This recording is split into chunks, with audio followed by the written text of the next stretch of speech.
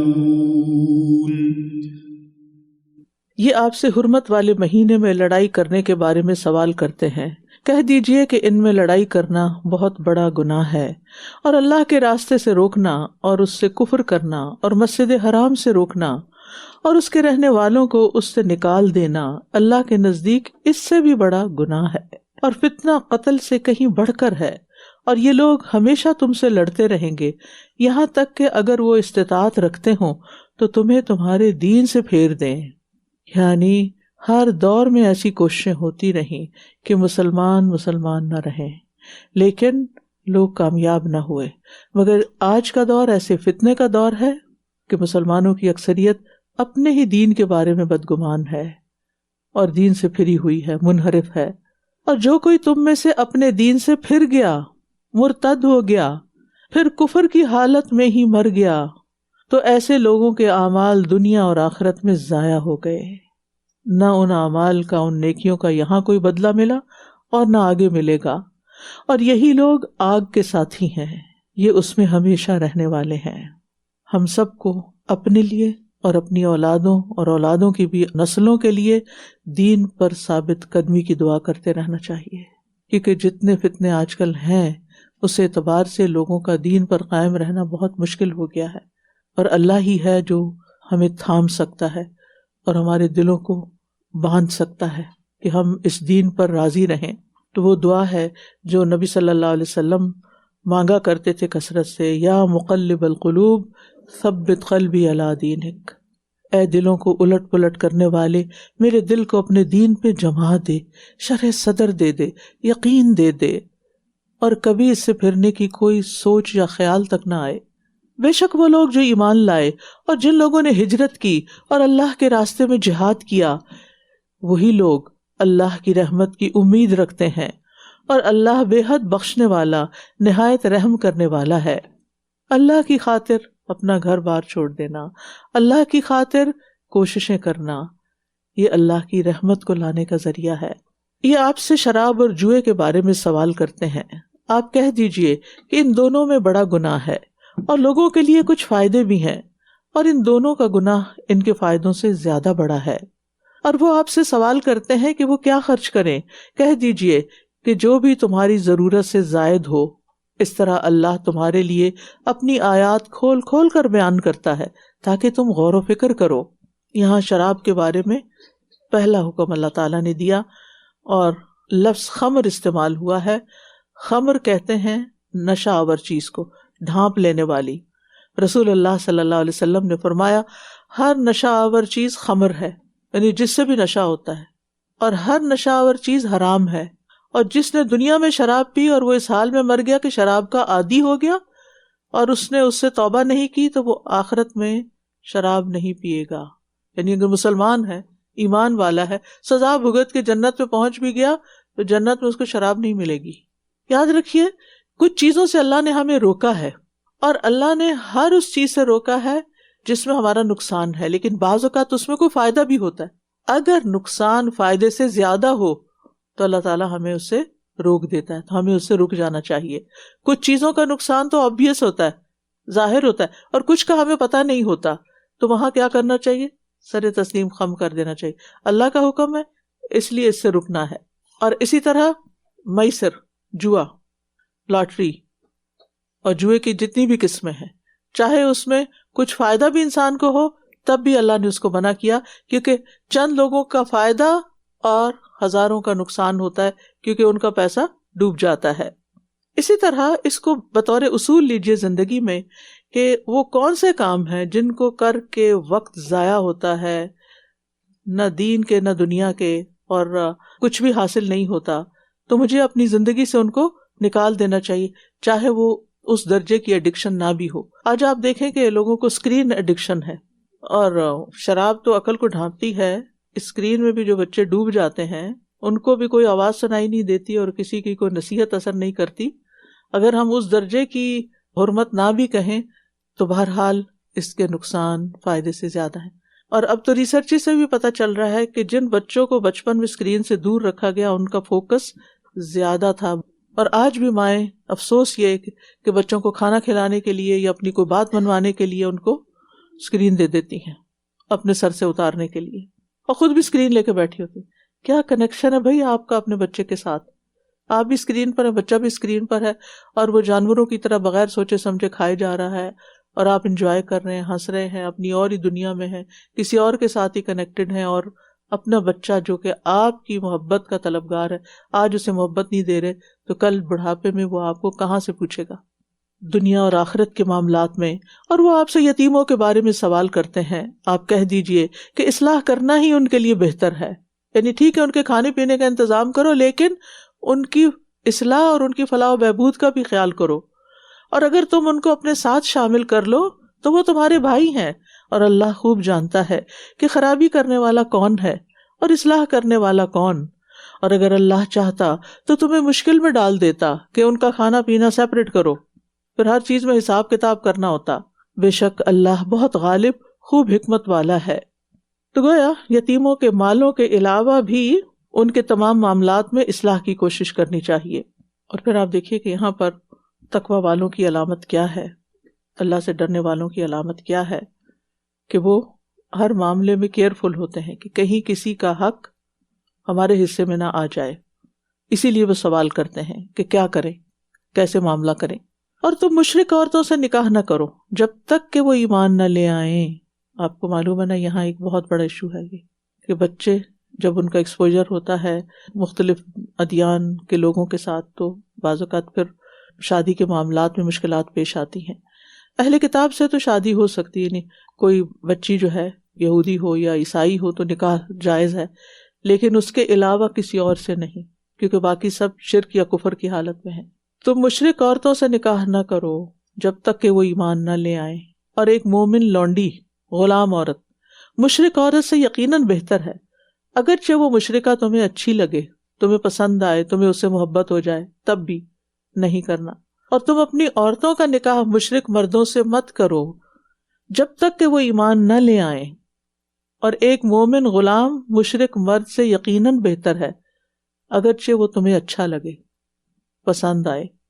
یہ لوگ آگ کی طرف بلاتے ہیں. شادی ایک ایسا بندھن ہوتا ہے کہ جس کے بعد انسان ایک دوسرے کی عادات اور اخلاق اختیار کر لیتا ہے، ایک دوسرے کی بہت سی چیزیں قبول کر لیتا ہے، اور اس کے بغیر گھر کی زندگی چلتی نہیں. تو پھر اگر ایک مسلمان کسی ایسے سے شادی کرتا ہے جو دین پر ہی نہیں اور وہ ویسا ہی ہو جاتا ہے، تو پھر کیا ہے، اس کی محبت میں تم آگ کے گڑھے میں جا گرے.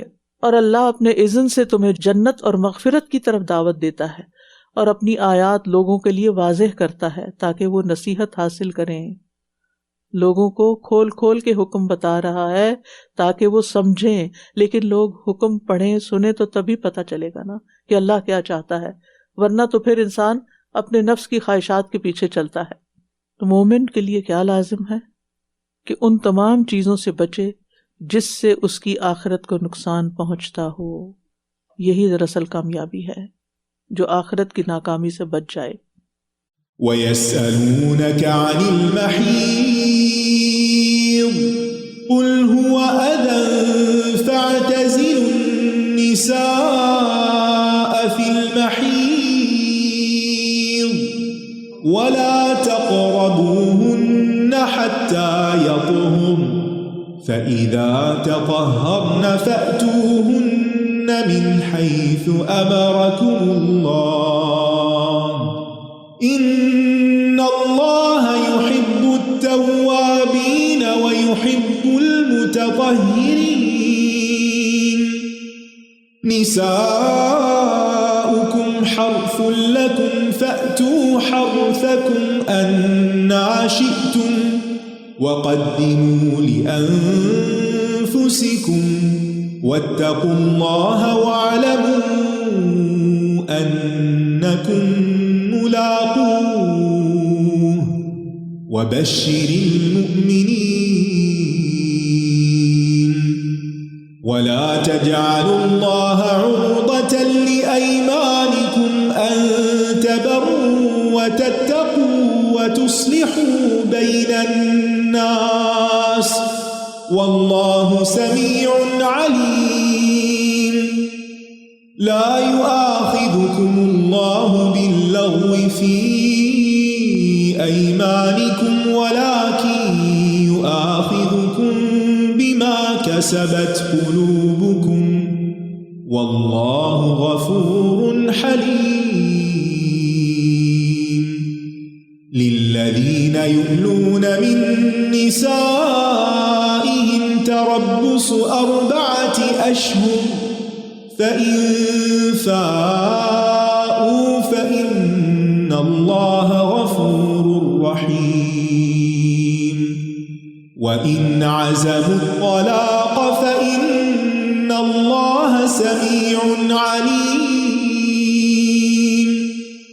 والمطلقات يتربصن بأنفسهن 3 قروء ولا يحل لهن أن يكتمن ما خلق الله في أرحامهن إن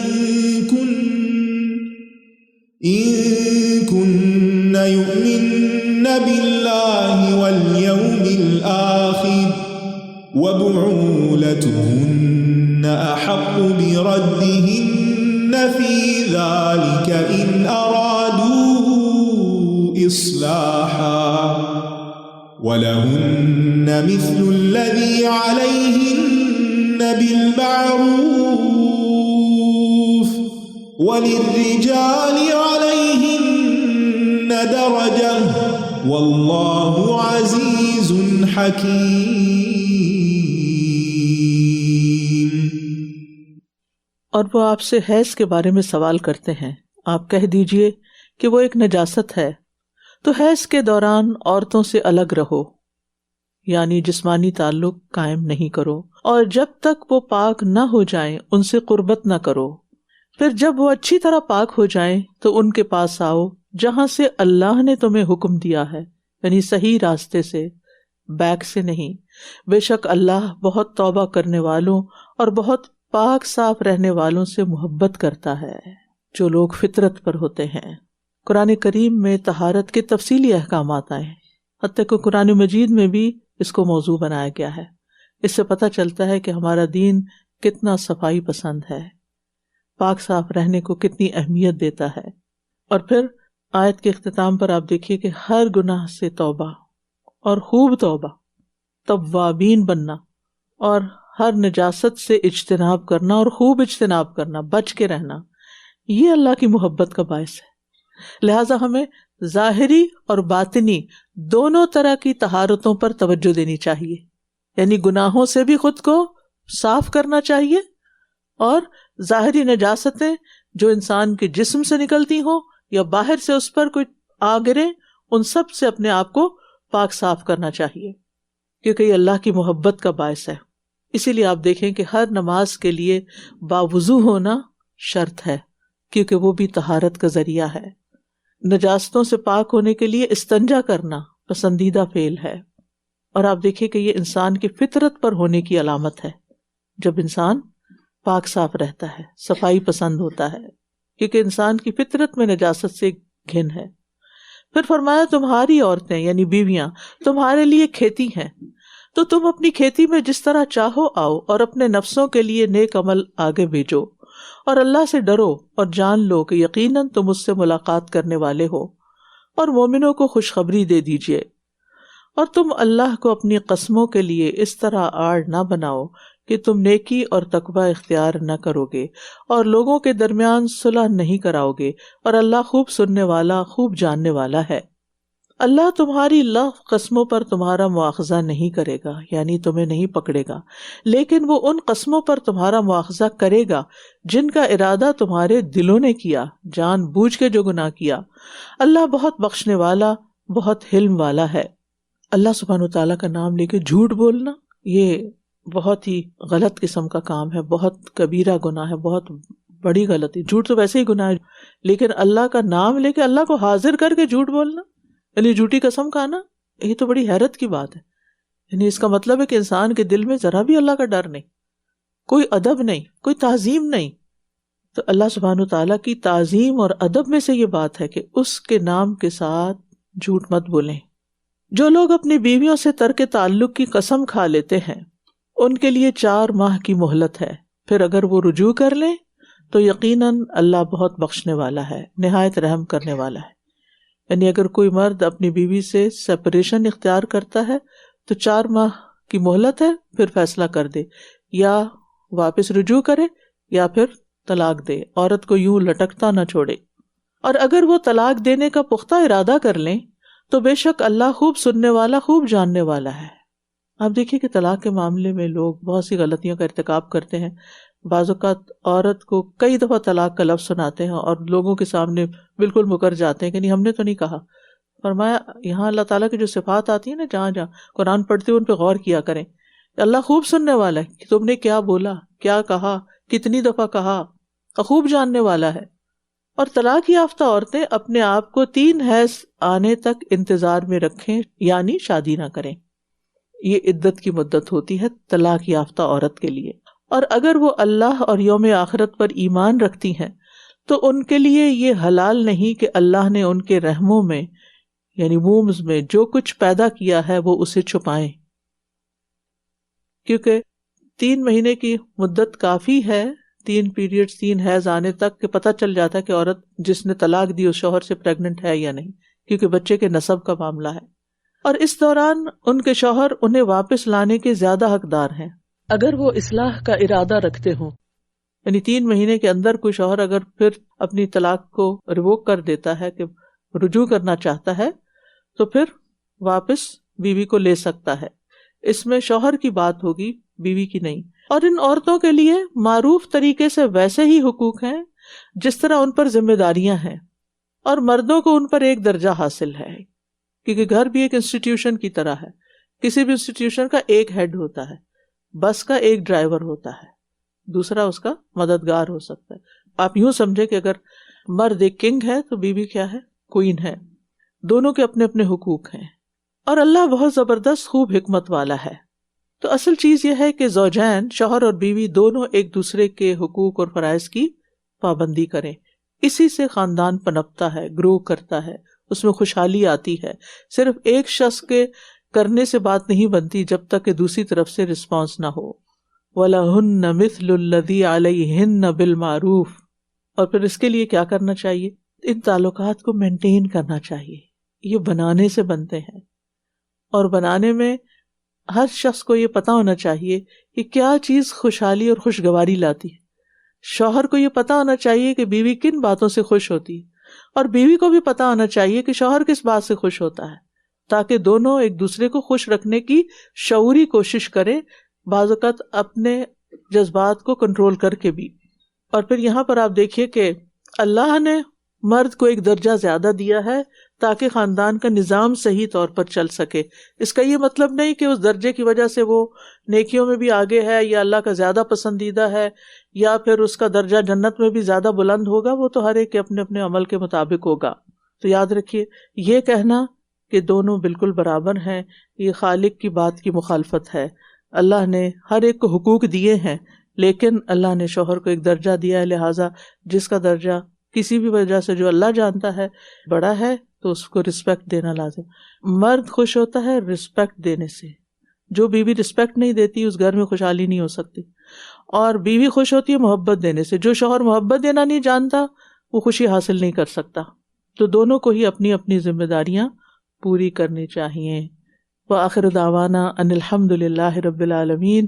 سبحانک اللہم وبحمدک، اشہد ان لا الہ الا انت، استغفرک واتوب الیک. السلام علیکم ورحمۃ اللہ وبرکاتہ. اللهم اجعل القرآن ربيع قلبي ونور صدري. اللهم اجعل القرآن ربيع قلبي ونور صدري.